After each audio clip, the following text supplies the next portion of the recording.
How's it going? This is Ricardo, and in this video I'll show you how to remove the heatsink on a Dell XPS 15 version 9575. If you're looking for parts for this laptop, go to our website and use this coupon for a 5% off discount.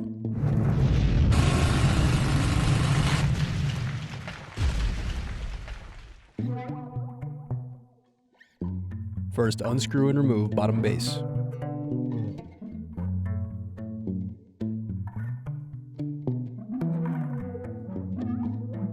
Then turn off battery power switch.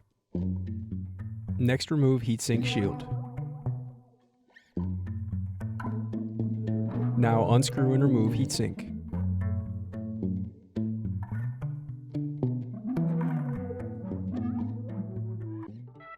Thanks for watching.